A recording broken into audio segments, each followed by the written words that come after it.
Good morning, class. Happy Wednesday. I am glad to be back with you for our morning meeting, and I was so impressed to see all of the hard work that you guys had done yesterday. I was really impressed to see so many of you going above and beyond what I had required for the shapes activity through Dojo and Flipgrid. So that was really cool. Now, I thought today for our morning meeting, we would kind of shake it up with a little bit of a read aloud. I know that now that we're at home with our families, brothers and sisters, or maybe getting on our nerves a little bit and we start to fight with them. But you know, Mrs. Pigglewiggle has a cure for everything. And we're starting chapter 8. This is where we left off last week. And in chapter 8, it's so super fitting for us to start with the fighter quarreler's cure. So I'm going to read a little bit of this to you, and then you guys can go ahead and get started on your work for the day. Joan Russell opened her blue eyes and saw that it was morning. She also saw that her twin sister Anne was still asleep. Joan reached over and gave Anne a little pinch. "Wake up, Anne," she said, making her voice sound scary and urgent. "Wake up quickly. There's a big black spider in the bed, and it's on your side." Anne awoke with a squeal, leapt out of bed, stubbed her toe on the box of paint she had left on the floor the night before, banged her funny bone on the door, and went screaming into her mother's and father's room. "Mother! Daddy! There's a big black spider in our bed on my side!" "Mother! Daddy!" Mrs. Russell sighed, sat up, and reached for her robe.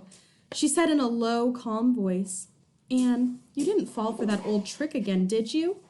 Anne grabbed her mother's arm and jumped up and down, squealing.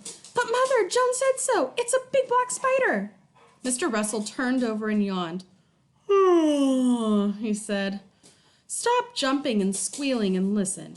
If there is a big black spider in the bed, and it is highly unlikely, then why is Joan lying in there staring at the ceiling and waiting to be bitten and to be spanked?" he added in a very loud voice. Anne stopped squealing and listened gravely to her father, but when he finished speaking, she said, "But Joan said there was a spider, Daddy. She said there was." Her daddy said, "Last one dressed gets the littlest melon," and he jumped out of bed and chased Anne out of the room, roaring like a lion. Roar! Mr. Russell sang happily in his shower, but Mrs. Russell frowned as she dressed, for from the children's room she could hear, "That's my sock! Give it to me! 'Tis not! It's mine! Give it back!" "Mother! Anne's slapping me!" "That's my dress! You're putting on my dress! Give it to me!" "It's not yours! It's mine!" "No, it's mine!" "No, that's mine!" "Is not!" "Is too!" Slap, bang, crash, running steps. "Mother!" Mrs. Russell said to herself, "Quarreling, quarreling, from the minute they get up until they go to bed at night. I do not believe that I can stand another day of it." She ran downstairs and began jamming the oranges into the squeezer. Mr. Russell came whistling in to breakfast. He said mildly, "Oh, scrambled eggs again? I was hoping for sausages and buckwheat cakes." Mrs. Russell said, "We had sausages and buckwheat cakes yesterday morning." Mr. Russell said, "Well, what about brook trout? Bill Smith has them nearly every morning." Mrs. Russell said angrily, "Perhaps this is why he looks like a trout and his wife looks like a great big halibut." Mr. Russell peered at her over the top of his morning paper. He said, "You know, sweetheart, I think that the children's fighting and quarreling is making you irritable." Mrs. Russell said, "Well, I think it is too. In fact, it's driving me crazy. Just listen to them." From the upper hall they could hear, "It's my turn to go down first, Joan." "Is not, it's my turn." "Well, you were first yesterday. You know you were. But last night you traded your first turn for my pink crayon." "I did not. You did too. You cheater. Double cheater." In came the twins. Joan looked at her melon and then at Anne's. She said, "Well, Anne's melon is the biggest. She always gets the biggest and the most of everything." Anne said, "You had the biggest yesterday. You're just a pig. You always want the most." Their daddy said, "As a matter of fact, ladies, I have the biggest melon because I was the first one dressed. Now hush." He glared at them. The twins sat meekly down to their breakfast. They had taken 2 bites.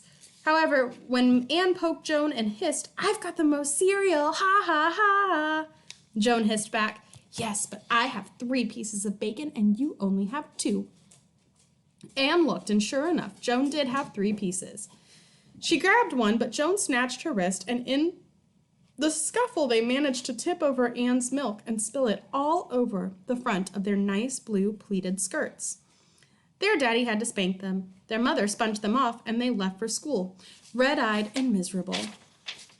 But still, they were arguing. As they rounded the corner, their mother could hear, "That big tablet is mine. Is not, is too." After Mr. Russell had left for the office, Mrs. Russell picked up the telephone and called her friend Mrs. Quicktrick. She said, "Mrs. Quicktrick, this is Mrs. Russell, the twins' mother, and I want to know if Jasper and Myrtle ever quarrel." "Oh, my dear," said Mrs. Quicktrick, "all children argue. Why, yesterday Myrtle hit Jasper with her big doll, and the eyes came out, and then Jasper hit Myrtle with the little hammer out of his nice new toolbox, and the head came off the hammer, and I just told them that I wouldn't have them breaking up their toys that way." Mrs. Russell said, "But the children weren't they hurt?" Mrs. Quicktrick said, "Why, I didn't notice. I was so angry at them for breaking their lovely toys, and the doll hospital won't be able to put Myrtle's doll's eyes back for 2 whole weeks. And you know how hard it is to get hammers these days." Mrs. Russell said, "Well, thank you anyway, Mrs. Quicktrick," and hung up. She poured herself another cup of coffee, and while she drank it, she thought and thought about her little fighter quarrelers. Then she had an idea. She would call Mrs. Pigglewiggle and ask her what to do. Mrs. Pigglewiggle would know if anyone would. So we'll have to find out what Miss Pigglewiggle says tomorrow. What I'd like you to do today is record a Flipgrid for your Record a Flipgrid with your predictions on what Miss Pigglewiggle might tell the mother to do. Okay. Shh. Sorry about that. So here is your assignment again. Lady, come here. Calm down. Lady, calm down. All right, Flipgrid.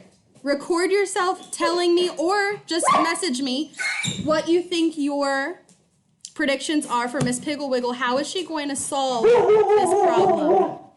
Chaos. I need Miss Pigglewiggle for my dogs. All right, have a great day. Bye.